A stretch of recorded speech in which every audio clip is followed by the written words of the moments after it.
তুমি ভাই কি ওইটা বলবে করে মানে তো চালিয়ে গেছি 40 বছর, মানে অধিকাংশ সময়টা হ্যাঁ রোমান্টিক অ্যাকশন হিরো হিসেবে।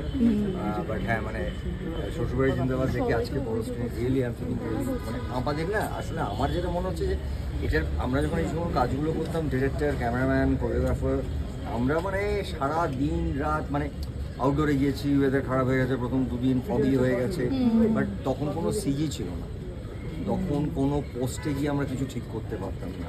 ওই এক্সপেরিমেন্টগুলো তখন করেছিলাম গাড়িগুলো লাগিয়ে, লাইটস জ্বালিয়ে। সো তোমরা যদি একটু ভালো করে দেখো দেখবে যে একটা স্ট্রাগল আছে ছবিটার মধ্যে, কিন্তু তারপরে ফাইনাল প্রোডাক্টটা এই যে আমরা বোধহয় বলছিলাম ইন্টারভিউতে যে এই গানটা বিশেষ করে এখন যেটা হলো, যেহেতু আমাদের কাছে ডেট এবং সময় এবং ওয়েদার আমাদের সাথ দেয়নি, এই গানটা প্রত্যেকদিন 4টে থেকে 6টা অবধি হতো। তারপরে একটু যেই লাইটটা বেরোতো, তারপরে আমরা আরেকটা গান যেটা আমাদের পরে আসবে সেটা হতো। সো এই 4টে থেকে 6টা আমি উঠে গিয়ে গানগুলো করতাম, ঋতুকে একটু পরে ডাকা হতো, কিছু কিছু কম্বাইন্ড শট নেওয়া হতো, যাতে ওই ফগের মধ্যেই আমাদের এই গানটাকে একটা অন্য প্যাটার্ন দিতে পারি। সো ওইগুলো আমার বেশি মনে পড়ছে, রাত্রিবেলা এসে হোমওয়ার্ক সবাই মিলে বসে কীভাবে কালকে কাজটা তোলা যাবে, এইগুলো বেশি মনে পড়ছে। তোমাদের এক কথায় তোমার কাছে শ্বশুরবাড়ি জিন্দাবাদ 25 বছর পরে? এক কথায় শ্বশুরবাড়ি জিন্দাবাদ আমার কাছে মনে হয় একটা রেভলিউশন। Thank you.